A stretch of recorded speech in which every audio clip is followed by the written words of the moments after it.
Ẹ kú dédé àsìkò yìí ní gbogbo ibi tí ẹ bá ti láǹfààní láti máa gbọ́ mi tó bá fẹ́ dàbí everybody ó gbọ́dọ̀ máa ronú bí everybody. Lákọ̀ọ́kọ́ ẹ bá mi wo fọ́nrán yìí, gbogbo ohun tí ẹ bá rí sí fọ́nrán yìí ẹ jọ̀ọ́ ẹ bá mi fi ránṣẹ́ sí abẹ́ comment section. A máa ń pé gbọ́n ni a kì í pé gọ̀. Ẹ jẹ́ ká wo fọ́nrán yìí, gbogbo ohun tí ẹ bá rí sí o ẹ bá mi fi ránṣẹ́ sí abẹ́ comment section.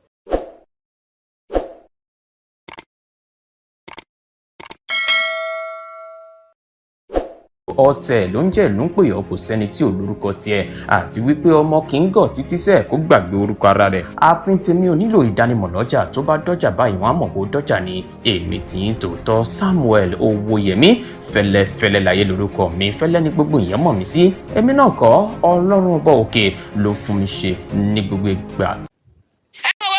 ẹ máa rọra o Sunday Igboho máa wọlé ẹ máa rọra ẹnìkan ò lè pẹ́ kọ́ ọmọ máa wọlé ẹ máa rọra Igboho mọ̀rẹ́ ọmọ aládìkún o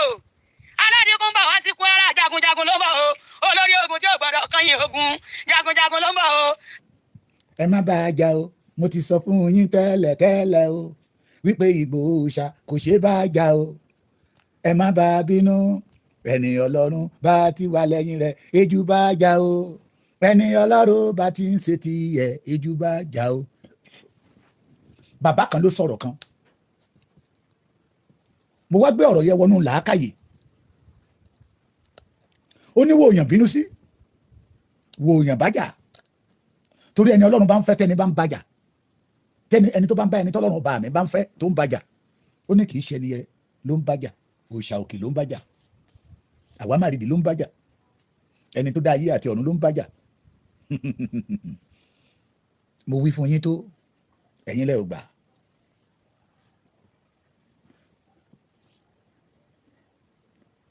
mo wí fún yín tó ẹ̀yin lẹ́ ẹ̀ gbà torí ajá tó bá máa sọnù kò ní gbọ́ fèrè ọlọ́dẹ ẹlòmíín wà tọ́lọ́run ọba mi bu àṣírí ṣùgbọ́n fúnra rẹ̀ ló tó àṣírí ara ẹ̀ síta. mo ké tó pé Sunday Igboho ṣe é bájà mo dẹ̀ wí fún yín tó pé Sunday Igboho ìwòṣe yín kò rí ti yín rò ọmọ ẹgbẹ́ wa ni ó ti ṣe OPC rí ọmọ ẹgbẹ́ wa ni àwa la kọ níṣẹ́ ẹni tó lóun ló ń kọ̀yàn ní ogun jíjà tó ń gẹ òjagun rí. It is possible to call yourself a soldier without carry gun but to carry igi oro. Ọwọ́ mi láyé yín máa lẹ̀ sí ọwọ́ mi. One of the bàbá kẹ́pẹ́ mi lánàá ó ní bàbá Èkìtì let us be focused à ń lọ Kwara. Ó ní gbogbo ọmọ Yorùbá ti mọ̀ pé àwọn eléyìí ò ní nǹkan ṣe. Mo ní bẹ́ẹ̀ ni sà. Mo ní tí mò ń fẹ́ náà ni pé kí ọmọ Yorùbá ó dá òtítọ́ mọ̀ yàtọ̀ sí irọ́ kán dá irọ́ mọ̀ yàtọ̀ sí òdodo kóníkàlùkù wa máa mú ilé tó fẹ́ tẹ̀lé nínú méjèèjì. Mo ní bàbá ẹ mọ̀ pé pàǹdà yàtọ̀ sí gold ó yàtọ̀ ẹ dẹ̀ mọ̀ pé original yàtọ̀ sí fake bàbá yẹn níbẹ̀ ni. Mo ní bàbá ẹ mọ̀ pé ọmọ ọkọ yàtọ̀ sí ọmọ àlè. Mo wá ní bàbá kí látẹ̀ àkọ́kọ́ oríṣiríṣi ọ̀nà la fi ń dá ọmọ ọkọ mọ̀ ní ìlàjẹ ṣé ìlàjẹ ni ìlàjẹ yes àbí ìkálẹ̀ ṣe ìkálẹ̀ ni àti bí ìlàjẹ dáhùn pé ìkálẹ̀ ni wọ́n ní tó bá bí ọmọ ń bẹ̀ tọ́rọ̀ yẹn bá sọ pé ọmọ àlè ní kíṣọ́ ọmọ àlè ní kíṣọ́ ọmọ àlè ní ọmọ àlè kọ́ ọmọ àlè ní ọmọ àlè kọ́ wọ́n á gbé ọmọ yẹn wọ́n á sọ sómi wọ́n á sọ sínú omi tọmọ yẹn bá ti wá sókè ó fi hàn pọ́ ọmọ ọkọ ní ṣùgbọ́n tó bá ti wá tí ò wá sókè tó wálẹ̀ ọmọ àlè ni. That is DNA the largest. Ìlú kọ̀ọ̀kan ló mọ̀ bó ṣe ń dá ọmọ ọkọ mọ̀ eléyìí tó dàbí pé ó wá jẹ́ general to all the Yorùbás òní oríkì ló jẹ́ kí n wá oríkì yẹn kan ọmọbìnrin ẹ̀ ṣe oríkì yẹn láàárọ̀ yìí ni ó ṣe oríkì yẹn láàárọ̀ yẹn ìyá wa kan tó jáde síta tó ń sunkún nígbà tó ń gbọ́ pé wọ́n ní kí Sunday Igboho máa wá sí Kwara ó ṣe kan ní àná ó tún ṣe mí lénìí ó ṣẹ̀ṣẹ̀ yẹn ni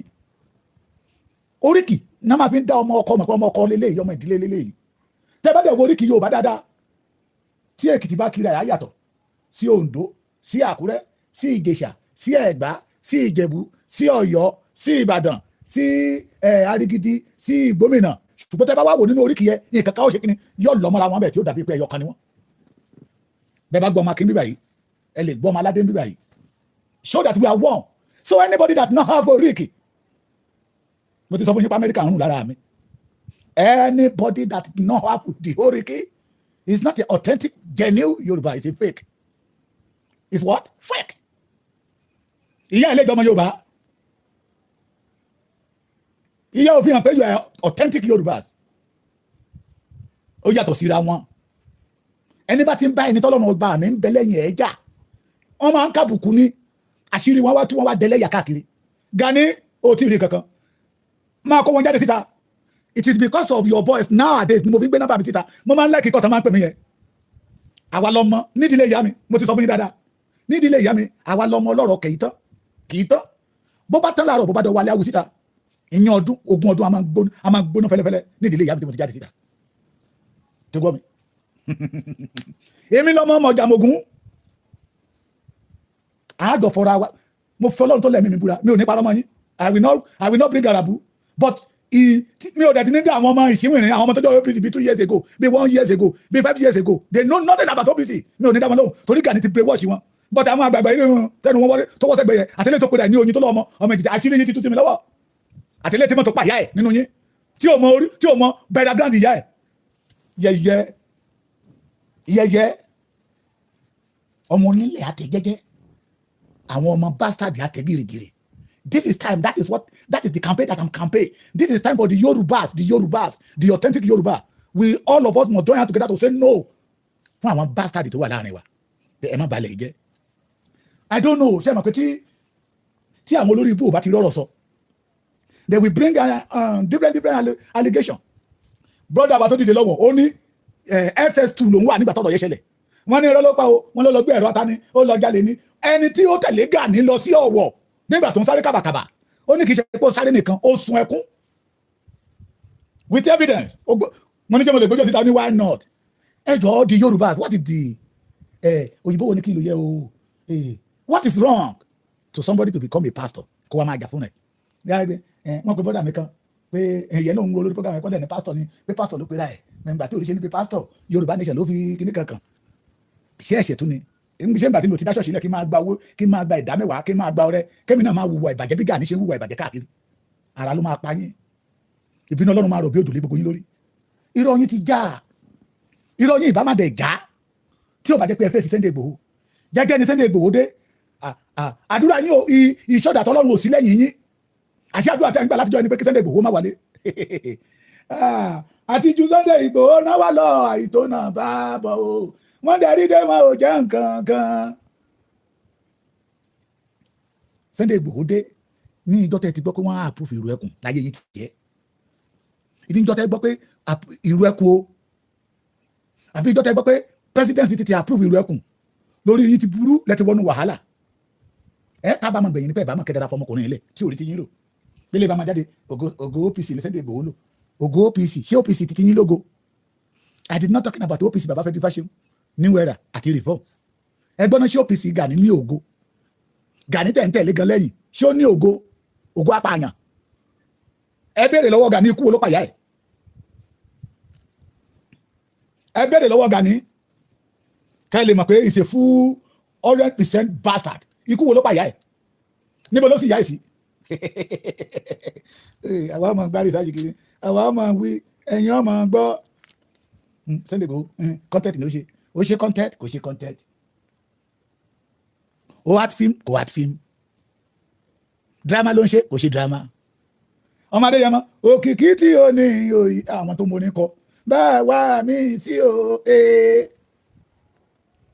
I was there yesterday I was there since Friday ṣe Friday ni we received lot of call Sunday Igboho please come to the Kwara state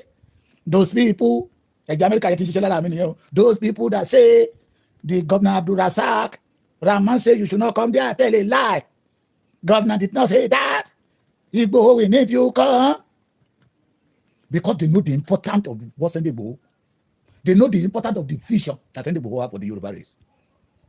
wèrè yín múra bí a ti lọ sí àkókò pẹ́ fẹ́ lọ ṣe ọdún ọkọ̀ta ni ẹ̀yin arígídí ẹ̀rọ tó ṣàtúntò pé ọba yẹn wà lẹ́yìn òun náà ló bá kábíyèsí yẹ lọ́bì àìmọye ẹ̀mí tọ́pa àwọn ọmọ arígídí ti pè ẹ̀ ń gbọ́ ọmọ àlè láyè láti máa fó ṣáyín ní ewọ jẹ wọn kó àwọn mọ́tò dẹkùmágolo move see the comfort of Ààrẹ Ọ̀nà Kakanfò we are moving to Arigidi for the Okota festival ṣé Okota ni àbí Okota festival àbí Okota festival but Sunday Igboho is going to the Kwara because of insecurity for our people there ṣe é pé ó yàtọ̀ síra wọn àní ẹ má máa fi ojú pòjó ẹ má máa fi pandawé gold we the Yorùbá we must not allow Gani láti fi panda gba gold lọ́wọ́ wa ìfẹ́ Yorùbá no, let me tell you one thing, no how bí ìwà àtọmọ Yorùbá bá ń jà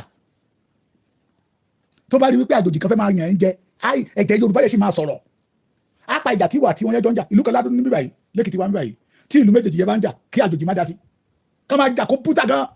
ẹ dára ṣe pípẹ́ ẹ̀rí torí àjòjì tó bá dá sí wọ́n á pa ìjà títí wọ́n ti wọ́n á fèsì ẹni yẹn pé kí ló kàn ẹ́ ó lè jẹ́ orí ẹni yẹn máa ti parí ìjà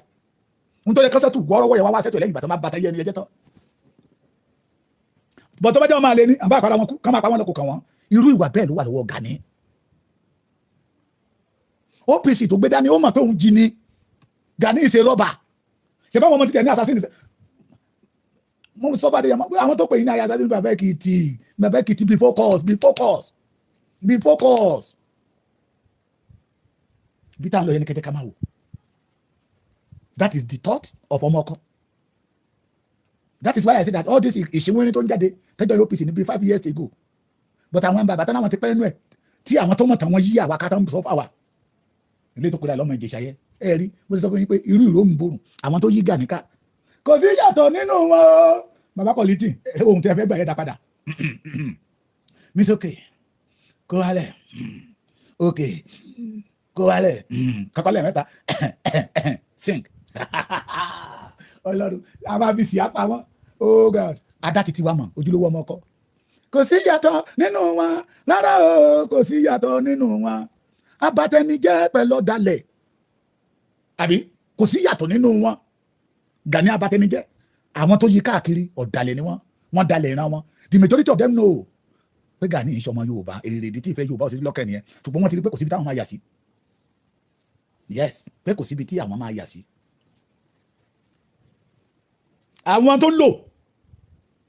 láti ajá kí OPC máa wọn bàbá wa lọ́wọ́ the majority of them are still alive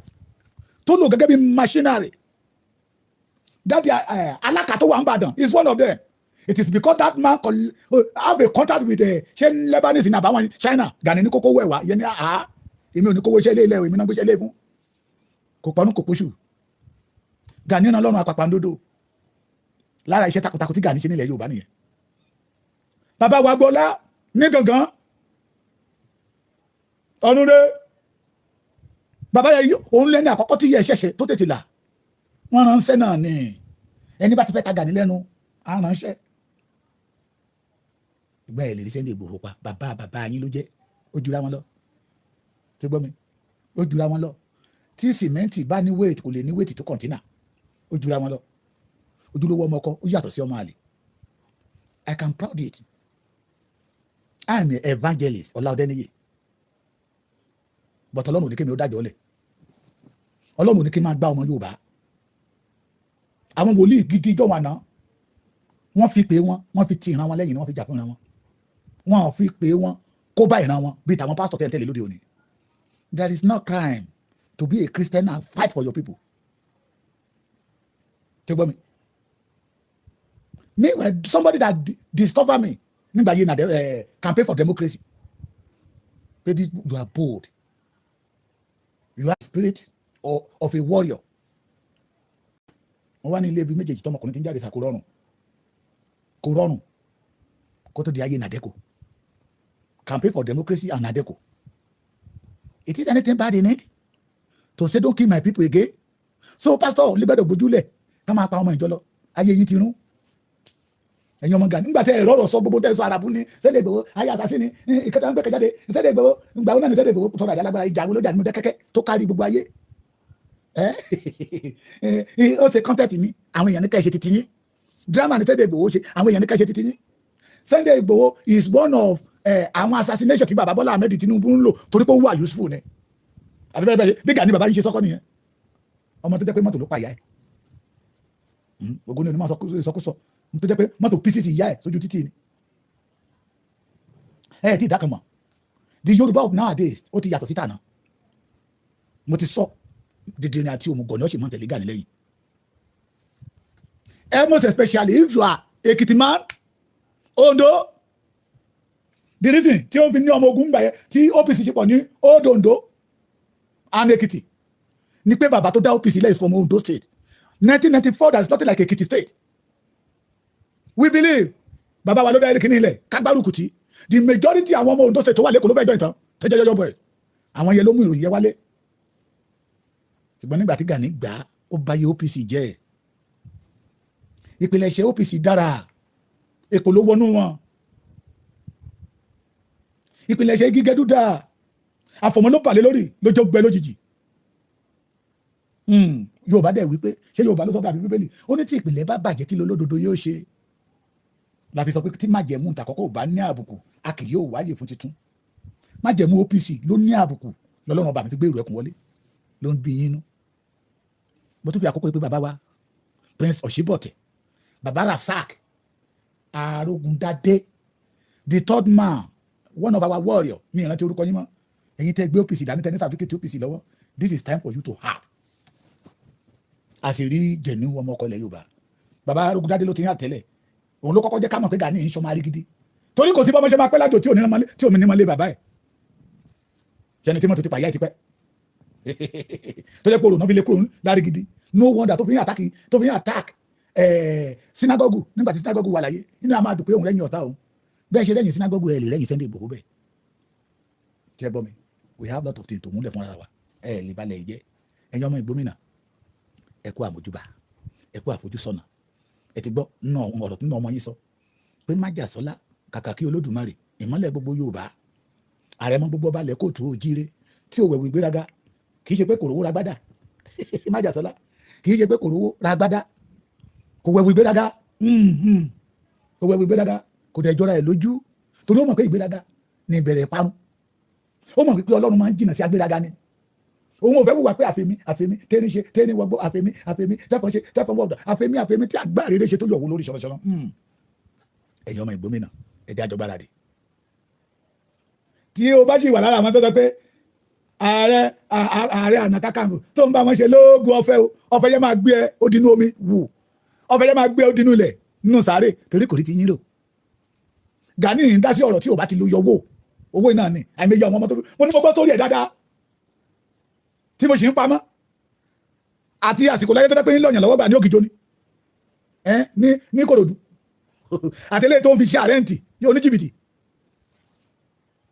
gbogbo àwọn tí àwọn tó ń yí lẹ́yìn yẹn tájọ́ dámàrà àmàrà ó kú àmàrà ó lè ìfẹ́ Yorùbá ò sí lọ́kàn wọn àwọn kírètò OPC yẹ láti kó ọmọ Yorùbá sábẹ́ ká máa gbà yín ni ìwé kan jáde ẹ̀ á pè ẹni tó ń da ẹgbẹ́ lẹ̀ ní almost 140 something ṣé yẹ là ń sọ ni ṣe bẹ́ẹ̀ gbẹ́tẹ́ dálẹ̀ náà ó fi ń gbà yín ọmọ Yorùbá ni a ti ń sọ tipẹ́ n tó fi dàbí pé lẹ́nu nígbà yẹn nìyẹn ní Ọ̀ṣun Èkìtì Oǹdó ṣe àgbẹ̀ mọ̀ sọ pé there is nothing like Èkìtì that time nígbà tí bàbá fẹ́ di ṣífàṣẹ ń dá OPC lẹ̀ pé bàbá wa ló dálẹ̀ wọ́n pọ̀ wọ́n rọ́ sínú ẹ̀ kí má jẹ̀mú yẹ tó wá yẹ nígbà tí èpò wọnú wọn nígbà táwọn náà wọṣọ funfun tó jẹ́ kí àbàmọ́ kó wọnú wọn ẹ mọ èpò ẹ má àbàmọ́ ẹ má fò mọ́ Gani ni Ganiyu Adamu lórúkọ ẹ̀ wọ́n tẹ̀ tún ṣe to the extent àwọn yẹn túlẹ̀ nígbà tó yìn láyé nàmínà lẹ̀ Ganiyu Adamu 56 tó ń pariwo yẹn pé mi sọ fún yín mo ní mo mọ̀ dáadáa kò pé 56 ó lè tó jà tó rówó lówó kó mi tó dẹ̀ ń fẹ́ ká máa ṣe kéèyàn máa dọ̀bálẹ̀ fún kábíyèsí Oòduà bí ibo ṣé wọ́n tán mọ́ Oòduà ni ọmọ àlè ìwọ ló dá OPC lẹ́ni the history of Ààrẹ Ọ̀nà Kakanfò mo sọ fún yín the agbára Ààrẹ Ọ̀nà Kakanfò dé Èkìtì I repeat it when the Aláàfin Ọ̀yọ́ Ọba Lámídì Láyíwọlá Adéyẹmí third ikú bàbá yèyé ọmọ ikú tí kú ògbẹ́dọ̀ pa ọmọ àrùn táwọn ògbẹ́dọ̀ ṣe àdábàlẹ̀ àdábà ògo bàbá ló kọ ṣe kọ́ máa láìsí àbíkílẹ̀ ló kọ́ máa ṣe ẹ̀ bàbá yà fi ń powó ní tiẹ̀ ó fi ń gbowó bàbá gan mọ̀ pé agbára Ààrẹ Ọ̀nà Kakanfò kò dé Oǹdó kò dé Èkìtì ẹgbẹ́ ìtumọ̀ Ààrẹ Ọ̀nà Kakanfò ẹgbẹ́ ìtumọ̀ Ààrẹ Ọ̀nà Kakanfò ẹgbọ́ kó má dàbí pé bàbá Èkìtì bàbá mọ̀ kán má àtàkì Sunday Igboho sẹ́ẹ̀ you attack Sunday Igboho ó dáràn lọ́wọ́ oṣó ilé oṣó oko ó dáràn lọ́wọ́ àjẹ́ ayé àjẹ́ ọ̀run ó dáràn lọ́wọ́ àwọn emèrè ó dáràn lọ́wọ́ ọkùnrin lọ́wọ́ obìnrin lọ́wọ́ gbogbo ilẹ̀ Yorùbá because gbogbo àwọn alágbára ilẹ̀ Yorùbá tó ti lọ náà wà lẹ́yìn Sunday Igboho pé n tó ń ṣe yẹ kó ń dùn máa wọn nígbà tó ń gbọ́ pé Sunday Igboho lè wá sí Ìlọrin mọ́ sí Kwara State méjì àwọn tó ti fẹ́ ní hypertension tọ́bu ọmọbìnrin kẹjáde síta tó ń sunkún yọ nígbà tó gbọ́ pé Sunday tí gómìnà sọ pé mo sọ bẹ́ẹ̀ ọkàn wọn balẹ̀ can they do something like that to Gani you Adamu mọ́mí Gani Adamu onígi oró ní kúre ẹ gbọ́. Ààrẹ Ọ̀nà Kakanfò olórí ìpátá Ọ̀yọ́ ni. ṣé ń gbọ́. Tálá kò máa rán níṣẹ́ lórí ogun tá a ní nílẹ̀ káàdùn tó bí ni ọ̀sán òsì ni ọ̀sán òsì lẹ̀ ti lọ ká má sọ pé bí. màá gbé sí padà ọwọ́ mi ló kàn ẹ má bínú. 7,000 years ago Ààrẹ Ọ̀nà Kakanfò olórí ìpátá Ọ̀yọ́ ni. tẹ́ bá ti ń gbọ́ ẹ máa kọjá sí ẹ. ẹ lọ ṣèwádìí ẹ̀ dáadáa tó wàá sọ pé òun jagun táwọn bá ti lọ sí ọ̀nà Ìlọrin oyè ogun dájà níbi tí kan wá sọ. so that nílẹ̀ káàdùn tó gíre ọ̀sán òsì ni olórí ogun tó kó gbogbo ilẹ̀ káàdùn tó gíre pọ̀ eléyìí tẹ́jẹ̀ gbẹ̀yìn ọmọ bíbí òde òpólé ni ọmọ bíbí òde òpólé ni kódà ọmọ wa Iléṣà òun ni ìyàwó ẹ̀ tó fẹ́ olóòtú ọ̀rọ̀ ń bẹ ṣùgbọ́n àsìkò títò orí ogun ta ní nílẹ̀ káàdùn tó gíre ọ̀sán òsì ni ọ̀sán òsì lẹ̀ ti lọ ká má sọ pé bíi 7,000 years ago Ààrẹ Ọ̀nà Kakanfò olórí ìpátá Ọ̀yọ́ ni Tálá kò máa rán níṣẹ́ ẹ lọ ṣèwádìí ẹ̀ dáadáa tó wàá sọ pé òun jagun táwọn bá ti lọ sí ọ̀nà Ìlọrin oyè ogun dájà ní kìtì kan wá sọ ẹ̀ ń bọ̀rọ̀ so that nílẹ̀ káàdùn tó gíre ọ̀sán òsì ni olórí ogun tó kó gbogbo ilẹ̀ káàdùn tó gíre pọ̀ eléyìí tẹ́jẹ̀ gbẹ̀yìn ọmọ bíbí òde òpólé ni ọmọ bíbí òde òpólé ni kódà ọmọ wa Iléṣà òun ni ìyàwó ẹ̀ tó fẹ́ olóòtú ọ̀rọ̀ ń bẹ ṣùgbọ́n àsìkò títò. ẹ tuntun gbọ́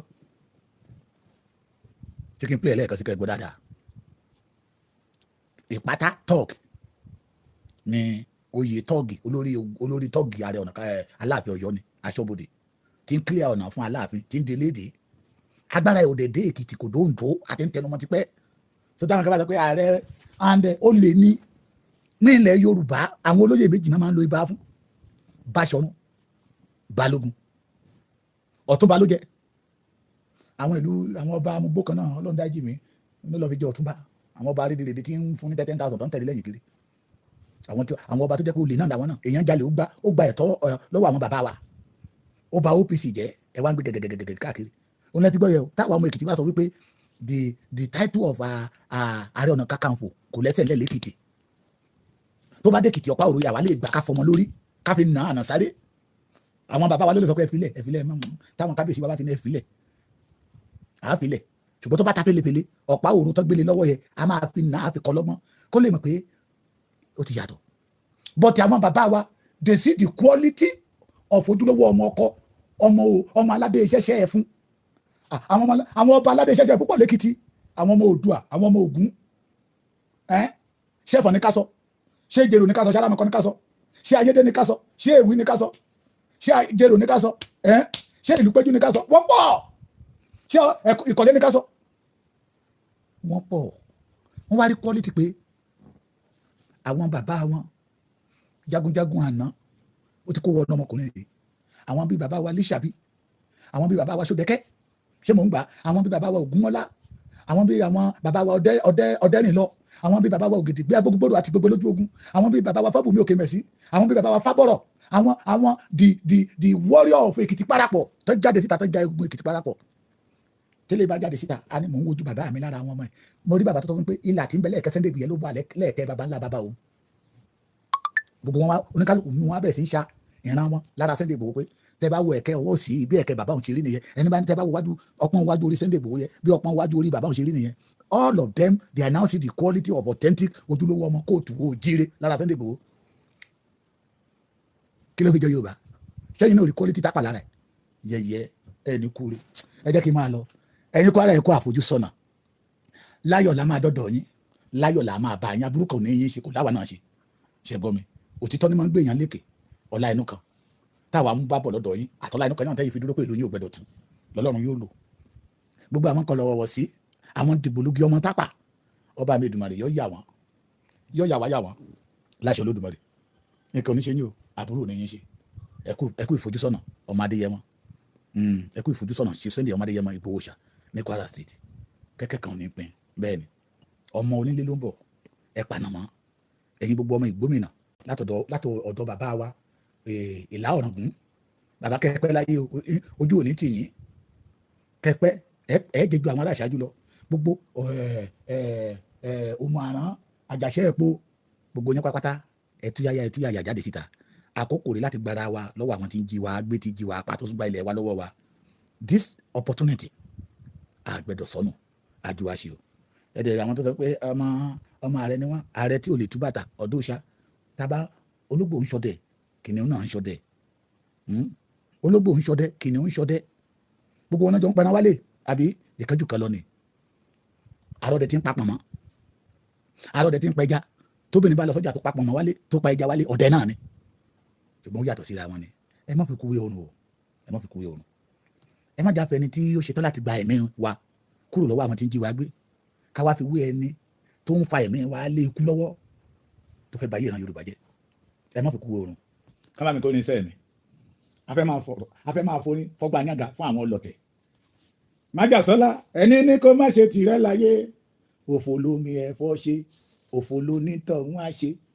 bó bá ṣogún ọdún láyé ẹni ṣàlùbáríkà àwa wọ pẹrẹrẹ nílẹ̀ lọ́la bàbá wà lókè. ẹ kú ojúmọ́ ire gbogbo ọmọ odù tó dá ìwà ẹ kú ojúmọ́ ire gbogbo ọmọlúàbí ẹ mọ̀ kó ojú ire gbogbo ọmọ Yorùbá ẹ kú iṣẹ́ àtàárọ̀ ẹ kú tàná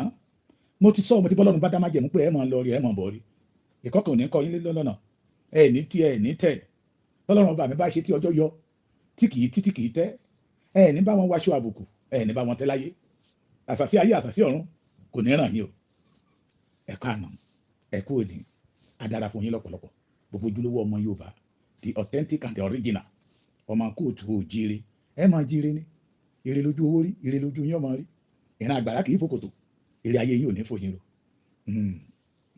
mo kí yín lórúkọ bàbá Professor Banji Akíntóyè torí mi ò fẹ́ pẹ́ lórí ètò yìí lónìí àrólé Awólọ́wọ̀ bàbá tó ṣe é fi yangàn láàrin àwọn bàbá mo tún fi orúkọ wọn mo fi kí gbogbo ọmọ Yorùbá káàkiri l'Amẹ́ríkà ní London ní Canada ní tó fi dé Asia country tó fi dé Europe dé Africa ń bíbà yìí pé ẹ ní gọ̀ ẹ ní tí ẹ ní ṣá ẹ mọ̀ ní jẹ́ ìkorò ẹ ní bá wọn fi ìkorò ló bá láṣẹ Olódùmarè mo wá forúkọ olóyè Chief Sunday ọmọ Adéyẹmọ Ìgbòho òòṣà fi wá gbáyé of our time ògo àgbáyé àrẹ̀mọ gbogbo ọba Yorùbá the most humble man in the land tó nífẹ̀ẹ́ ìran rẹ̀ dínúdínú máa ń pè pé olóṣèlú ló ń ṣiṣẹ́ fún a ní kí nǹkan ṣàti ṣàṣeyọrí lórí ọ̀rọ̀ Yorùbá ni máa ń pè lólè a ní déédéé òun ló ṣe ẹ ṣáà máa wò wọ́n rán pé ẹni àyíwò kì í wòran ó sọ̀rọ̀ sí bàbá kan ó ń bá bàbá yẹn sọ̀rọ̀ bàbá yẹn ní òun ò rírú èèyàn báyìí rí I'm talking about Saturday ó ní gbogbo wa la máa dìtàn á dìtàn láyé á tún dìtàn lọ́run gbogbo wa la máa dìtàn mo kọ́lé ogún mo kọ́lé ọgbọ̀n yóò dìtàn lọ́jọ́ kan mo dìdí lọ́ra lẹ̀ bíi 2 acres mo páàkì mọ́tò sí gẹ́gẹ́rẹ́yẹ gbogbo ẹ̀ ló máa dìtàn mo ra mọ́tò 366 pé ọjọ́ kan mọ́tò kan ní gbogbo ẹ̀ máa dìtàn oníkìlẹ̀ àwọn wàlẹ̀ ayé mọ́yà fún oníṣùgbọ́n tá a bá ṣe ń lẹ̀ tá a bá lọ tán wọ́n mọ̀ ń sọ nípa wa bàbá yẹn ní bàbá Èkìtì nígbà tá a jáde oníbo ni mo ti rí orú máa rí ó ní nígbà tó ń wà níbi èjì títí ẹ̀ òun àkàmọ́ yàgídí owó ẹni pé alẹ́ ni torí ó sọ wípé àti lẹ́ni tó kówó ọ̀njọ láàárọ̀ kùtù tí ò rí ná lọ́jọ́ alẹ́ tẹ́ torí owó tẹ́ wá balẹ̀ ayé jẹ́ tẹ́ torí owó tẹ́ sọmọlúàbí yín nù tẹ́ torí owó tẹ́ kẹ̀yìn sí ìran yín tẹ́ torí owó tẹ́ wá gbà táwọn ń lò yín fún ìṣubú ìran yín májàsọ́lá ní gbogbo wa la máa dìtàn ẹ gbọ́ sí bẹ́ẹ̀ ni ó wá forúkọ májàsọ́lá mo fi kéyìn káàkiri gbogbo àgbáyé ló ń sọmọ lóòkú wa bẹ́ẹ̀ ni àní sínúkù ẹ̀ ń tàn wá ó dẹ̀ máa tẹ̀ wá lọ́wọ́ mo fà kókò kí gbogbo ládéládé lóyè mo wá forúkọ bàbá wa onírìṣà mo fi kí gbogbo ọba ilẹ̀ Yorùbá pátá dé ọ̀dọ̀ bàbá wa Olúbàdàn ọwọ́ ajérò bàbá wa Ọ̀rọ̀gún tilé ìlà bàbá wa Ẹ̀gbá Táláké bàbá wa ọwọ́ Òbòkun Ṣọ̀ún Ògbómọ̀ṣọ́ bàbá wa Aláàfin gbogbo ilẹ̀ Yorùbá káàbàtà pé ìlú ò ní túká lórí yín ẹ̀yin náà ti rí o gbogbo táwa ọmọ yín rí àmọ́ pé ẹ rí jù wá lọ́fà ẹ má fa àjòjì jóyè àjòjì tẹ́ ẹ fi jóyè yọ́ dà lóru mọ́ yín lórí mo kí gbogbo ọ̀dọ́ ilẹ̀ Yorùbá àwọn àgbájọ wọn àná wípé ọ̀dọ́ ìlú òun lágbára ìlú tágbára ìlú bá ti sọnù tàbí tágbára ìlú ò bá tají tàbí tágbára ìlú bá lù sí focus irú ìlú bẹ́ẹ̀ ọ̀tá máa ń kó wọn lẹ́rú ni ọ̀tá máa ń gbà ìlú bẹ́ẹ̀ ni ọ̀tá máa ń jẹ gàba lórí ìlú bẹ́ẹ̀ ni ẹ̀yin ọ̀dọ́ the Ọ̀dọ́kọ̀yà of Yorùbá land the Ọ̀dọ́kọ̀yà ọmọ kóòtù òjíire ẹ má mà jẹ́ kí ilẹ̀ bàbá yín ó bàjẹ́ ẹ má mà jẹ́ kí àjòjì ó gba ilẹ̀ bàbá yín lọ́wọ́ yín. Wake up. Don't allow the àtọ̀húnrìnwá tápà to take over your father's land. Kẹ́rù ó mọra rẹ̀ ní ẹrú lára ọ̀rọ̀ wọn ni o. Kí wọ̀fà ó mọra rẹ̀ ní wọ̀fà. Wọ́n ní tí ìwọ̀fà bá ń ṣe bí ọba kí ló lè ṣe? Ó lè dàlúrú. We must not allow ìwọ̀fà kó jọba lé wa lórí. Please and place. Place and place. It is time for us, our ọ̀dọ́, to wake up. Ẹ jẹ́ n bẹ̀rẹ̀ báyìí. Gbogbo ẹ̀yin abiyamọ ayé pátápátá ẹ̀ ní sọmọ́nù. Mo gba ìpè látàná. Mi ò bú gbogbo àwọn tó ń pè mí o, inú mi dùn ni. Ó tún kọ́ mi lọ́gbọ́n. Pé kémi náà kí n fi ìwà kún ìwà mi. Torí ẹni tọ́lọ́run ọba mi bá fẹ́ lè nìyàn fẹ́. Àwọn kan tiẹ̀ sọ pé ohun ènìyàn lóhun Ọlọ́run ṣé bẹ́ẹ̀ ni. Sunday Igboho Kwara yẹn ni o, ìyá kẹtẹ ni ó ní mò ń yàgbẹ́ lọ́wọ́ mi ní màmá ẹ má yàgbẹ́ nǹkan kan ò ní ṣe Sunday Igboho. Kwara yẹn ni gómìnà kan ló máa wáyẹ, gómìnà tí ni wọ́n parọ́ mọ́ òun ni. Bàbá Bọ́lá Ahmed Tinubu mọ̀ nípa ìrìn Sunday Igboho is still a number 1 citizen of Nigeria today. Òyìnbó ẹjọ́ má wà láàárọ̀ ìjọ. Mo fẹ́ káwọn tèmi understand the message tààrọ̀ ẹ̀ má wà. Please help me beg the Oyibos, the vocabulary. I don't want to throw, oh God. Ṣé gbọ́ mi nǹkan kan ò ní ṣe Sunday ọmọdé Yẹmọ Ìgbòho ṣá àtàwátà ń tẹ̀lé lẹ́yìn. Bí ènìyàn kan bá pè mọ̀ràn ọ̀tẹ̀ ká tó dé Kwara á dàlé lórí. Torí àwọn ìjọ wọn àná nínú ìwé nínú dictionary àwọn bàbá wa wọ́n ní àrígiṣẹ́gi tó bá ṣẹ́gi nígbó orí ara rẹ̀ ló fi ń rú. Torí òdodo ni Sunday Ìgbòho gbé dání. Ẹ jẹ́ ká máa sọ pé olóṣèlú ló rán níṣẹ́. Ẹ jẹ́ ká máa sọ pé owó ló ń wá. Ẹ jẹ́ ká máa sọ pé wọ́n wá fírèmù mi bí á fírèmù tó fi sí fọ́tò ní kò yé mi. Ẹ mọ̀ pé ìgbó èdò. Ẹ jẹ́ ká máa sọ pé tó máa jẹ ló ń wá. Ká tó dé Kwara bí ènìyàn kan tó bá di ìtẹ̀ pé a máa ṣe kíní ká máa ìmọ̀tún ìmọ̀jọ́ ni ìmọ̀ ẹni bí kì í dalẹ̀. Bíbélì tàwọn olóyìnbó wípé ó ní kókó ra wọn jọ wọn kó ra wọn jọ oníṣùgbọ́n àwọn fọwọ́ tú. Àwọn bàbá wa mo ti wọ ní dictionary àwọn bàbá wa lọ ìyẹn pọ́fọ́. Wọ́n ní ọwọ́ tọ́gẹ̀dẹ̀ bá gbé ara rẹ̀ nífi náà ẹ̀yin ìyá mi ẹ̀yin bàbá mi yẹn fọkàn balẹ̀ Sunday Igboho á lọ rí ní Kwara yẹn á bọ̀ rí. Wọ́n ní ẹni lẹ́rú tọ̀ àbí bẹ́ẹ̀ kọ́ ẹ̀yin àgbà lẹ́sọ bẹ́ẹ̀ inú dictionary Yorùbá ni mo wọ̀ lọ mi ò pọ̀fọ̀ I did not spoke ọ̀fọ̀. Ní Kwara àti Sunday Igboho lọ yẹ ó máa lọ rí ó máa bọ̀ àtàwọn tá à ń tẹ̀lé lẹ́yìn àwa sàábé àtàwọn ọmọ ogun nothing will happen. Ọlọ́run ní agbára ẹ̀mí àwa ayata ni yóò fò wá o láyé. Olúwa ní agbára ẹ̀mí àwa ẹ̀rù ta ni yóò bá wa o. Olúwa ní agbára ẹ̀mí wa ẹ̀rù ta ni yóò bá wa o láyé. Ọlọ́run ní agbára ẹ̀mí àwa ayata ni yóò fò wá o. Ẹ̀yin bàbá mi ẹ̀yin màmá mi ẹ fọkàn balẹ̀. We cannot abandon the dominant people. Ọmọ odù tó dá ìwà ni wọ́n. Ọmọ odù tó ṣe kíni tó dá ìwà. Ọmọlúàbí ni wọ́n. Ìran wa ni wọ́n, àwọn èèyàn wa ni wọ́n. Ẹ̀tọ́ bá wà nínú ilẹ̀ Yorùbá gẹ́gẹ́ bí ọmọ kóòtù òjìrè náà àwọn náà ní. Àwọn ẹni bí ló kó wọn papọ̀ máwọn ẹni tọ̀hún. So Sunday Igboho will never abandon the Kwara people. Ẹ fọkàn balẹ̀, ẹ ti lọ mọ́kàn balẹ̀, nothing will happen. Pẹ̀lú orí ọ̀fẹ́ olùgbàlà kì yóò sí nǹkan. Ọmọdé yẹn mọ́ iṣẹ́ tó lùgbàlára àjẹyè ló jẹ́. Májàsọ́lá iṣẹ́ tó lùgbàlára àjẹyè ló jẹ́. Bówù àwọn OPC kán lọ kóra wọn jọ, àwọn ọlọ́tẹ̀ People's Congress kán lọ kóra wọn jọ, a ó fọ́ wọn tútú lọ́rọ̀ Ọlọ́run sọ. Májàsọ́lá àlọ́re àbọ̀re torí iṣẹ́ tó lùgbàlára kàkà kí Olódùmarè àjẹyè ló jẹ́. Májàsọ́lá o iṣẹ́ tó lùgbàlára àjẹyè ló jẹ́. Bí ènìyàn kan bá lóun fẹ́ dènà Májàsọ́lá Ọlọ́run ló ń bá jà á ní Ọlọ́run tó lẹ̀mí mi. Ẹ jẹ́ ká lọ kóra wọn jọ àrá máa sán pamọ́. Àrá ṣe kí ni Bíbélì sọ níbi kan ní àrá tí sàn ní kẹ̀kẹ́ ìbínú Ọlọ́run. Ẹ̀rí wọ́n bẹ̀rẹ̀ sí rí ìbínú Ọlọ́run láìpẹ́. Àwọn ẹni bí àwọn ọmọ àtọ̀húnrìn wa tó fẹ́ balẹ̀ yóò bàjẹ́. Ẹ̀yin ìyá mẹ́fọ́ kan balẹ̀ Kwara yẹ lọ a máa lọ re adẹ̀ tó máa bọ̀ re. lílọ sí Kwara Sunday Adéníyì Adéyẹmọ májàsọ́lá kàkà kí Olódùmarè àfihàn àgbáyé adé àgbáyé lílọ sí Kwara yẹn máa so èso rere tó máa múnú ọmọ Yorùbá dùn á dẹ̀ padà wálé láyọ̀. Ẹ̀yin àgbàlẹ̀ sọ bẹ́ẹ̀ o, ẹni ọmọ tí àkàrà bá kó lọ sínú epo ló máa ń kó padà bọ̀ àbí bẹ́ẹ̀ kọ́. Ẹ̀yin bàbá yìí àdúrà ní kẹ́ máa gbà fún Sunday Igboho, ẹ̀yin abiyamọ ayé àdúrà ní kẹ́ máa gbà fún Sunday Igboho. Gbogbo ara yín pátápátá àṣẹ ni ẹ fọwọ́ gbà yà yín méjèèjì mú. Ibi tá a ti ń jáde yẹ lu pé Sunday Igboho yìí ń tó ń ṣe ó tẹ́ yín lọ́rùn sẹ́ẹ̀ to liberate the Yorùbá rè, to secure the Yorùbá land, to say enough is enough of bandit in Yorùbá land. Ẹ máa gbàdúrà fún, ẹ má bẹ̀rù, olódodo a máa ń láyà bíi kìnìún, ẹ má bẹ̀rù, kò sí ní tó máa ṣẹlẹ̀. Ṣé ẹ gbọ́ mi? Mo sọ nínú ọ̀rọ̀ mi kan mo ní tájá bá lẹ́ni lẹ́yìn, he must purpose, ó gbọ́dọ̀ pa ọ̀bọ. Èrèdí àwọn kan ní bàbá Èkìtì ti di olóṣèlú, no tèmi yé mi, mo dẹ̀ fẹ́ kó yé ẹ̀yin ọmọ Yorùbá, we must not miss this opportunity. Ṣé Peter Obi ló máa fún wa lórí ọ̀fẹ́? Àbí Àtíkù? Yẹ̀yẹ́ ẹ̀yin abiyamọ lọ́kùnrin lóbìnrin nǹkan ò ní ṣe yín. Mo mọ̀ ẹ̀ ní sunkún lórí Sunday ọmọ Adéyẹmọ Ìgbòho ṣá. Ẹ̀ ní sunkún lórí Sunday ọmọ Adéyẹmọ Ìgbòho ṣá. Ọlọ́run ló mọ̀ ọmọ yọ̀ǹda ẹ̀ fún wa láti jẹ́ ìdùnnú fún ìran Yorùbá lọ́wọ́ tá a wà yìí. Ọlọ́run tó fi Sunday Ìgbòho pa wá lẹ́rìn. He will never allow them láti fi Sunday Ìgbòho pa wá lẹ́kún. They tried it in 2021. They fail woefully. If they try again, they will fail.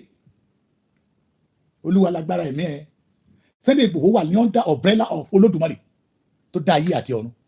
Tí gbogbo agbára ayé tó ń bẹ lọ́wọ́ ẹ̀. Ẹni tó ní kọ́kọ́rọ́ ayé lọ́wọ́ ni Sunday Igboho fi ṣagbára. Sunday Igboho kọ́ ló máa ń ṣe. Ọlọ́run ló ń ṣe torí òun ló ran adùn ṣe bí tọ́lọ́run lọ́wọ́ sí. Aṣòro ṣe bí tọ́lọ́run lọ́wọ́ sí. Ó ti yẹ kó yé yín. Ẹ fà wọ́n lọ tẹ̀ People's Congress sílẹ̀ yẹ̀yẹ́. So ẹ̀yin ìyá mi ẹ̀yin bàbá mi má bẹ̀rù lórí ọ̀rọ̀ Kwara State. Àwọn èèyàn wa ló wà ní Kwara State. Ẹni tó kọ́lé méjì mẹ́ta ń bẹ tí òrìlẹ̀ yẹgbẹ́ inú ẹ̀ ò lè dùn. Wọ́n lè máa kórí ẹni tó fẹ́ wá ní pé kí ilé òun lè padà bọ̀ sí lọ́wọ́ kó lọ máa parapọ̀ mọ́ àwọn tó ológogoro tó jẹ́ pé fìlà etí ló ń gba fìlà dúró lórí wọn kó lọ máa bá wọn di ọ̀tẹ̀. Àwọn tó náà ṣe fake OPC ń bẹ wọ́n àrí kankan ṣe. Wọ́n àrí kankan ṣe. Àwọn yẹn mọ̀ pé nǹkan jó wọn lára. Ẹni tó kọ́lé tó dẹni tí ò lè súnlẹ̀ mọ́. Ṣé ẹ fọkànbalẹ̀? Sunday Igboho wa lọ rí adẹ̀bọ̀ rí àtàwọn tá à ń tẹ̀lé lẹ́yìn gbogbo wa tá à ń tẹ̀lé lẹ́yìn nǹkan kan ò ní ṣe wá a máa lọ rí a máa bọ̀ rí. Ọlọ́run ló lágbára ẹ̀mí wa ṣẹ́gbọ́n mi gbogbo tẹ́nikẹ́ni bá ń wí gbogbo tẹ́nikẹ́ni bá ń sọ ẹ fọkànbalẹ̀ ẹ̀yin ìyá mi ẹ̀yin bàbá mi ẹ fọkànbalẹ̀ ẹ má bẹ̀rù torí Sunday Igboho máa lọ rí a bọ̀ rí ṣẹ́gbọ́n mi ẹ má bẹ̀rù torí kinní kankan gbàkúrú lásán ni kinní kan ò ní ṣe ṣẹ́gbọ́n mi ẹ má bẹ̀rù níbi tí ẹ̀rù ò sí ẹ má fòyà níbi tí ìfòyà ò sí ṣẹ́gbọ́n mi the Igbominans they are part of us Sunday Igboho fẹ́ lọ kí àwọn èèyàn ẹ̀ ni àwọn fómìlì kì í ṣẹ́gbọ́n mi ilẹ̀ Yorùbá là ń lọ ṣẹ́gbọ́n mi wọ́n ní ìtàkùn tó ní kéré má wọ́dù tòun tèrè ní lọ tòun tèrè ní lọ ìtàkùn tó ní kéré má wọ́dù tòun tèrè ní lọ fi wọ́n lẹ̀ ìyá mi òun kan tẹ̀lé máa ṣe fún Sunday Igboho náà ni àdúrà àtàwátà ń tẹ̀lé lẹ́yìn we are decided to fight for our generation this generation so kí generation tó ń bọ̀ lẹ́yìn bá a lè ní ìfọkànbalẹ̀ gbogbo ète wọn èrò wọn láti mọ̀ so ẹ fọkànbalẹ̀ nípa ọ̀rọ̀ Kwara State ọmọdé yẹn máa lọ rí àbọ̀ rẹ̀ àdúrà ní kẹ́ máa gbà fún ṣẹ́gbọ́n mi ẹ̀yin gómìnà pé wọ́n ti kò tún ní wá Ìgbòho ń bọ̀ ṣẹ́gbọ́n mi ọ̀rọ̀ tẹ́ bá gbọ́ lẹ́nu akọ́rápá látòdì ọ̀run ló ti wá Ìgbòho is coming ẹ fọkànbalẹ̀ dídùn lọ́sàn-án wa máa so ẹ má gbọ́ tẹ́lẹ́gàn ẹ má gbọ́ tàwọn ẹni bí àwọn kò lè ṣe wọn ò jólú kò ṣe kò jólú rè ṣe kò jọ ó gbọ́ kó lúre ó gbàdá lúre ó fi kọ́gi ẹ fọkànbalẹ̀ o mi ìfẹ́ kẹ́yìn ìyá mi ẹ̀yin bàbá mi kẹ́ ní apatẹ́sán ṣẹ́ gbọ́ mi àdúrà ní kẹ́ máa fi rin máa Sunday Igboho lọ́wọ́ àwọn olè kan ti sọ̀rọ̀ níbi kan ṣèbó ríran ni èèyàn ni Sunday Igboho ti kọ́ńtàtì Olódùmarè àwa náà ti kọ́ńtàtì Olódùmarè bàbá ti ní ká máa lọ pé kò séwu òun ló láyé àti ọ̀run òun ló rí nínú òkùnkùn níbi tẹ́nìyàn ò ti rí orí ẹ̀gbọ́n ní kedere láwà níwájú Olódùmarè torí àìná o inú Ọlọ́run ò dùn sí ní tó ṣẹlẹ̀ ní ilẹ̀ Ìgbómìnà ní Kwara State so God has made Sunday Igboho as a solution to our problem Sunday Igboho kọ́ ló sọ pé àìní solution ṣẹ́gbọ́n mi àwọn wèrè tó wà ń ta náà sọ wípé àwọn ní solution to our problem ìgbà tí Sunday Igboho dẹ̀ sílé àárí wọn ògógóró náà mú kiri pẹ̀lú ọ̀pá òdò tó ń gbé kiri so ẹ̀yin yá mẹ́fọ́ kàbalẹ̀ ẹ̀yin ọmọ ìgbómìnà owó ní ẹ̀jẹ̀ èyí ní gbàgbàdo ẹ kú ìpalẹ̀mọ́ today is 21 am I correct tomorrow is 22 23 ẹ kú ìpalẹ̀mọ́ ẹ bá ṣe jáde síta ilé ń sọ fún àgbáyé pé enough is enough for kidnapping in Ìgbómìnà land adára fún yín o ara ò ní ní yín part 2 kí ló dúkù tí ó sọ ẹni tí a bẹ́ lórí títún jẹnu wúyẹ́ kí ló dúkù tí ó sọ má jà sọ láti dọjà òyìnbó kò wá mọ̀ pé nìkan ò wá Gani dewúrẹ́ gbẹ̀gbẹ̀ àrà máa pa gbogbo yín inú mi máa ń dùn pé bá ṣe ń pè mí yẹn èèyàn máa ń Gani máa tún ṣe program ilé tó máa tún fi nọ́mbà mi sí I mean it tẹ́gbọ́n mi tẹ́ bá halẹ̀ mọ́ gbogbo ènìyàn ẹ lè halẹ̀ mọ́ èmi àṣírí Gani ń bẹ lọ́wọ́ mi ojú ẹ ti lè kúrò lára tèmi bọ̀tọ̀ ojú ti tèmi ò kúrò lára ẹ pé o lè ní alọ́nilọ́wọ́ gbà ní ẹni kí ló jí ó jí OPC ẹni ta ló lọ lọ́wọ́ olóòbà bá bẹ̀rẹ̀ fẹ́ Dr. Fẹ́dí Fáṣẹ́hùn ó lọ lọ́wọ́ ẹni kí ló irú ikú wo ni ìyá ẹ̀kú mọ́tò ló pa ìyá wèrè ẹ lọ find out mọ́tò ló pa ìyá wèrè òun ni òfin láàánú ọ̀dájú ọmọ náà ibi tí mo ń lọ lélẹ́yìí mo ti sọ mọ́ mo ní ká má bàa máa jà sọ lájà mo ní kò ṣe é bájà kò ṣe é bínú sí má bàa jà o má bàa bínú má bàa jà o má dẹ̀ bá bínú ẹni Ọlọ́run bá ti ń bẹ lẹ́yìn rẹ̀ ejú bá jà o ẹni Ọlọ́run bá ń bẹ lẹ́yìn rẹ̀ ejú bá jà o. Ìlú a máa ní oríkì ìdílé kọ̀ọ̀kan máa ní oríkì ọ̀tọ̀ lóríkì ìlú ọ̀tọ̀ lóríkì ìdílé bí ìlú bá wà ó lè ní ìdílé bí 1 mílíọ̀nù kan ní ìdílé ọ̀túnrè ìdílé òsìrè ìdílé àtìpàrè ìdílé lúkòsílì ìdílé gbá ìdílé kòkó bábà ṣàsùn gbogbo wọn ní ó lóríkì ara wọn ní ìdílé kọ̀ọ̀kan ṣùgbọ́n oríkì kan máa kó gbogbo wọn papọ̀ ní oríkì ìlú. I can give you an example. I'm from Ìpòtì àwa lọmọ eléwé ọmọ améwé níjìyàn ọmọ ilé ní Ẹwẹlẹ Ìpòtì ọmọ améwé níjìyàn ọmọ ilé ní Ẹwẹlẹ. If you know that you are Ìpòtì tábà ń kí oríkì yẹ pé ìlẹ́wọ̀ ọmọ Ìpòtì àlà ọmọ améwé níjìyàn ilé ní Ẹwẹlẹ. Tábà ń kìlọ̀ oríkì wa níbi kan papọ̀ mọ́ Iléṣà. Ṣùgbọ́n oríkì ìdílé bàbá mi ọmọ adára ní ìmọ̀ ọkùnrin ọmọ òrógbádàbí sẹ́nujà ọmọ apáta olùkọ́rin ọmọ ògún ọmọ abẹ́ oríkì ìdílé bàbá mi nìyẹn. So oríkì ìdílé bàbá èèyàn la fi ń mọ̀ pé ọmọ ọkọ lè yàn. Wèrè kan lọ síbi ọdún Ìjẹ̀ṣu lárí gidi n ta máa rí wọ sínú nìyẹn wọ́n máa dàgbàdà wèrè bólẹ̀ kiri. Wèrè kan tó fẹ́ balẹ̀ yóò bàjẹ́ tà nígbà fún ọmọ àlè tápà ó lọ sọdún Ìjẹ̀ṣu ní Arigidi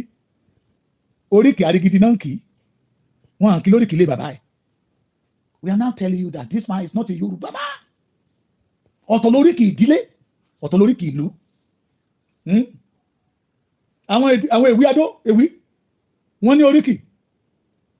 ìdílé kọ̀ọ̀kan wá ní oríkì bẹ́ẹ̀ ló ṣe wà ní ìlú kọ̀ọ̀kan tẹ́ bá gbọ́ tí Barrister bá kiri àìlọ títí á kiri àìlọ sáyẹyẹ àbí bẹ́ẹ̀ kọ́ ṣùgbọ́n tó wọ́n máa kí Ìbàdàn májàmájà tó fi ká wájú lẹ́rú wọ́n máa jìgbéjẹ̀ kára wọn máa jòrò sùn àbí bẹ́ẹ̀ kọ́ bẹ́ẹ̀ náà ni àwọn Ẹ̀gbá wọ́n ní oríkì tó fi kíra wọn ṣùgbọ́n ìdílé kọ̀ọ̀kan ní oríkì tó fi máa mọ̀ pé ọmọ agboolé bíbáyìí náà ti bí eléyìí agboolé bíbáyìí náà ti bí eléyìí agboolé bíbáyìí náà ti bí eléyìí bọ̀ torí pé jẹ́ ọmọ ìlú yẹn general oríkì yẹn join them together kò lóríkì ìfẹ́ ẹ̀ kì í ṣe Yorùbá Gani kì í ṣe Yorùbá Ganiyu Adamu ọmọ Ìyábọ̀ kì í ṣe Yorùbá tí mọ́tò pa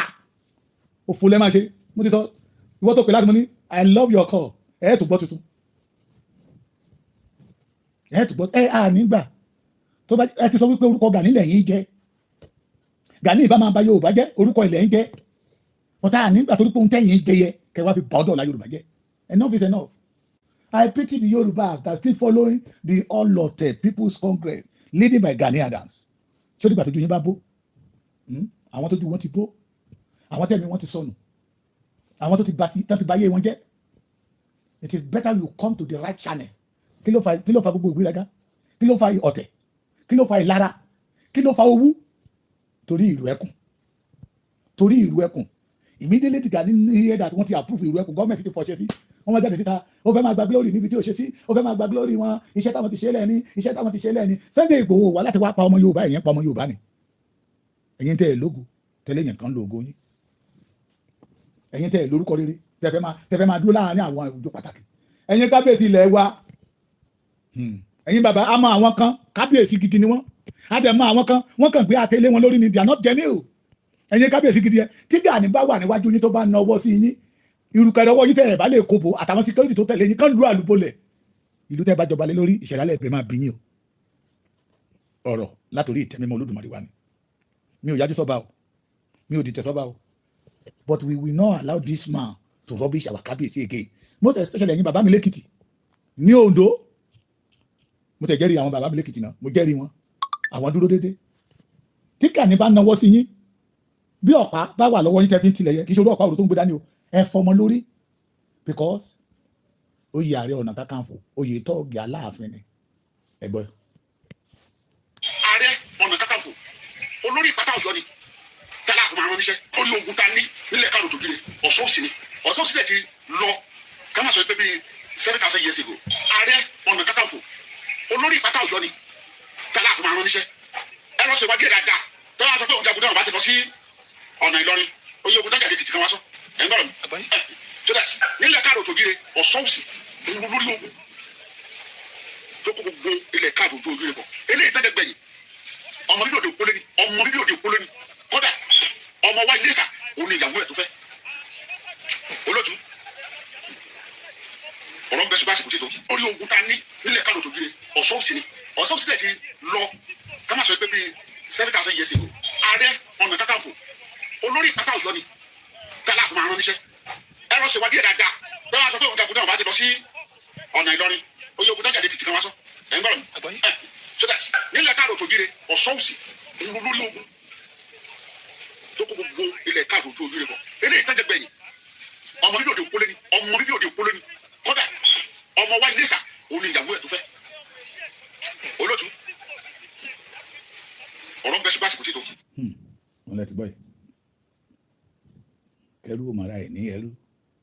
kí wọ́n fa máa ṣáàṣì jù wọ́n ní kẹrù òmàrà ẹ̀ ní ẹrú Òṣùpá Èkìtì ní kẹrù òmàrà ẹ̀ ní ẹrú kí wọ́n fa máa ṣàṣì jù bí wọ́n fa bá ń ṣe bí ọba ìyẹn ló lè dá ìlú ru ohun mo bá wí ni ẹ wí ìdè mo bá pè nìyẹn pé ohun tí n bá sọ ẹ má máa sọ ìyẹn ló lè fa ìbínú àwa ò ní rárá burú ṣùgbọ́n àwa mọ̀ sọ òdodo ọ̀rọ̀ kí iye ọmọ Yorùbá lè ṣe ká lè mọ ọwọ́ tó yàtọ̀ sí ọwọ́ òsì ká lè mọ ohun tó tọ́ yàtọ̀ sí ohun tí ò tọ́ ká bá lè dá òdodo mọ̀ yàtọ̀ sí irọ́ kí iye wa bá lè ṣe ká lè tètè ro ọ̀nà àbáyọ we must not allow stranger láti kó wa wọ̀gbẹ́ mọ́ tẹ́ gbọ́ mi láti kó wa wọ̀gbẹ́ mọ́ Ààrẹ Ọ̀nà Kakanfò authority ẹ̀ ò dé Èkìtì kò dé Oǹdó ṣẹ́gbọ́n mi kò dé Ẹ̀gbá gan ṣẹ́gbọ́n mi kò dé Ẹ̀gbá kò dé Ọ̀ṣun ṣẹ́gbọ́n mi olórí tọ́ọ̀gì Aláàfin ni Olúbodè Ìpátá èdè Èkìtì ní bàbá ìfẹsọ tọ́mọ ní ọmọ yẹn ọ̀ṣẹ́ pàtà ayé tọ́ọ̀gì ni so we must not allow it ẹ̀yin yóò mọ òtítọ́ the òtítọ́ will set you free mo tó kéyìn pẹ́ kó ojúmọ́ lè ní èké ẹ̀yin ọmọ Ìlọrin ẹ kó ìpalẹ̀mọ́ fún dídé májàsọ́lá Kwara State ẹ kó ìmúra sílẹ̀ fún dídé Ìgbòho ẹ kó ìmúra sílẹ̀ fún dídé májàsọ́lá I love you all God bless you you can support Baba Ekiti ìrìn bẹ̀lẹ́ sí alájọ wa náà ṣẹ́gbọ́n mi àwọn náà gbọ́dọ̀ mi ń bá lọ sí Kwara màá sí kì dídùn lọ́sàn wa máa so lẹ́ẹ̀kan sí ẹ̀yin ìyá mi ẹ̀yin bàbá mi tẹ̀ ń pé májàsọ́lá ń lọ sí Kwara ẹ má bẹ̀rù ẹ fọkàn balẹ̀ aburú ò ní sọmọ yín májàsọ́lá aburú ò ní ṣẹlẹ̀ sí àdúrà yín ló ń fẹ́ ẹ̀dẹ̀ tí ń gbà tipẹ́ àdúrà yín dẹ̀ ń gbà lórí ẹ̀ àdúrà yín náà ní kẹ́ máa gbà torí wípé wọ́n ní tá a bá dákẹ́ tára wa ó bá wa dákẹ́ tá a bá lu opportunity tí bàbá Bọ́lá Ahmed fún ìran Yorùbá yìí níjọ́ wo la ń pa tó fẹ́ lórí ẹ̀ torí àwọn tó ń bá wa fà yìí ẹ̀mí Yorùbá làwọn fẹ́ gbà wọ́n fẹ́ fa fíùsì ẹ̀mí wa tu ni bẹ́ẹ̀ dẹ̀ rí àgbàrá ò sọ pé òun ò nílé wò onílé ni ò ní gbà fún ojú òní tìyìn we can do it we must join hands together àwọn ọmọ ọkọ ni o kì í ṣe àwọn ọmọ àlè ojúlówó ọmọ ọkọ kì í ṣe àwọn kàríkàṣọ àwọn tí kò ṣòro àwọn tó jẹ́ pé wọ́n mú ohun tó ń jẹ léèní làwọn mọ̀ wọn rántí ọ̀la wọ́n ti gbàgbé pé ọ̀la ẹni ló ṣe pàtàkì jù níta bá dẹ̀ ṣe lénìí òun ní ó sọ bí ọ̀la wa ṣe máa rí ṣe gbọ́ mi. Let us join hands together and support this man. He mean it. He love the Yorubas. He have vision. He have focus. ìyá máa pè ní second Awólọ́wọ̀ torí tí mo ti délé ayé àwọn ìtọ́tọ́ ti sọ fún mi ẹni tó tún fẹ́ràn Yorùbá bí Awólọ́wọ̀ òun náà lè Sunday Igboho ó gbé àjàgà Yorùbá rù kájọ support ẹni o láàrin wa àlè sí ká má rí àwọn ọmọ àlè rí ká má sí àwọn ọmọ pàpà ńláge láàrin ajá láti rí dìbò lógi láàrin ìrẹsì láti rí kàńdá rẹsì láàrin ìdílé láti rí ọmọ àlè bẹ́ẹ̀ ni àbí bẹ́ẹ̀ kọ́ èké tó bá yọjú bẹ́ẹ̀ ọba mi òkè yóò gbé wa borí ẹ má bẹ̀rù má jàsọ́lá máa lọ rí ààbọ̀ rí láṣẹ Olódùmarè. God bless you.